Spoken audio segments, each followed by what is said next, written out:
There are three things that we have to keep in mind and that we have to be sure that we are doing in order to maintain our composure and maintain our heads during a crisis. And that's not just it's not just pertaining to the crisis that the world is in right now.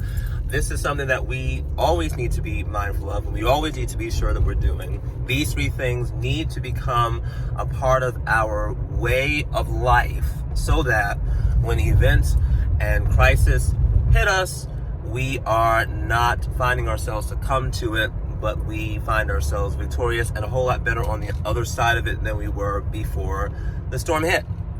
The first thing we need to do is we need to pray. We need to spend time fellowshipping with God in the Word, in the Scriptures. I can't tell you how many people that are out there right now rehearsing and reposting and resharing everything from hilarious memes about this whole ordeal to what every politician and newscaster is saying about the virus and the rate in which it's spreading. And now they have a map now with all kinds of different colors so that you can see the places that are more intensely affected by the virus and whatnot. But they're not taking the time that they need to, they're not even taking a fraction of that time in the Scriptures at all.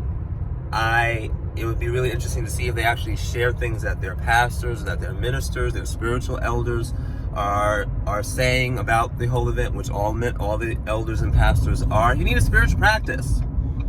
You should always be meditating and praying anyway.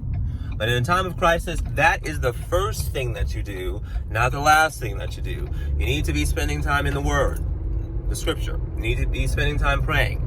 You need to be spending time listening to what your spiritual elders are saying. You need to be spending time journaling, getting quiet, getting still. Practices that we should already have, you need to be implementing, and you need to be implementing even more so when a time of crisis hits you. That's the first thing you need to do. The second thing you need to do is find a way to move your body. That means find a way to exercise.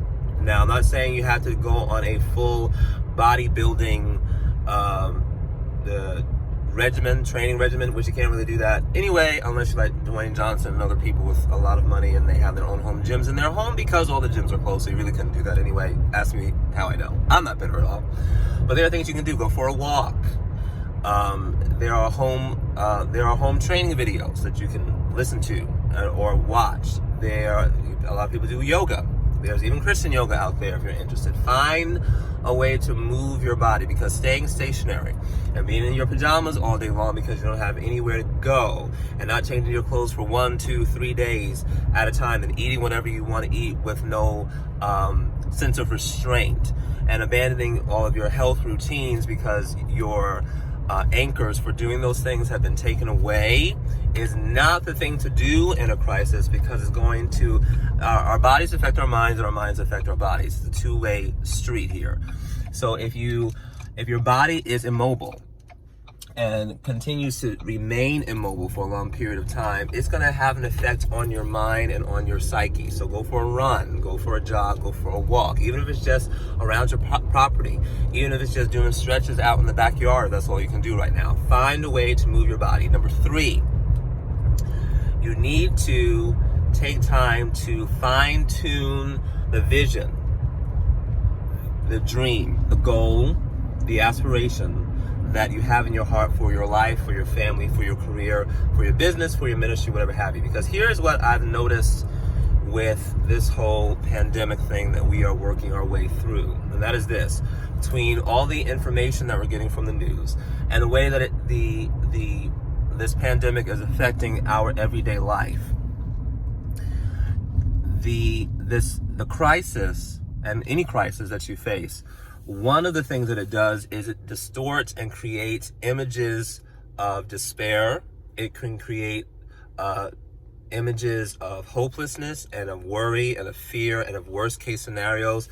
And if we're not careful, the situations that we find ourselves being confronted by can cause us to conjure up and imagine all kinds of not so positive outcomes in light of the whole thing. So we find ourselves thinking about the worst case scenario. We find ourselves imagining what it's going to be like if this goes on for another 2, 3, 4 months from now, and we're out of work and we're out of money and we need medication and all that kind of, if you're not careful in a crisis, your imagination can run haywire with you. So in order, because God gave us the imagination, to keep it from going haywire, you need to be filling your mind and imagination with your vision, with whatever it is God has put in your heart to do. Anything that you desire to see accomplished in your lifetime or within the next 10 years or within the next 5 years. Whatever you see, the thing that you see happening and accomplishing in your relationships with your husband, with your wife, or if you're not married, your vision of one day being married, whatever have you, fill your mind in a time of crisis with the vision and the plan and the dream and the purpose that God has put in your heart. Those are the 3 things you need to do to keep your head on straight in a time of crisis. Spiritual practice, praying in the Word, meditating, listening to your spiritual elders, moving your body some way, shape, or form. May not be the conventional way that we're used to, but find a way to do it. There are plenty of options out there. And 3, refine and fill your mind with the vision and the goals and the dreams and the aspirations that God has put in your heart, and keep that at the forefront and center of your mind, not what's going on around you.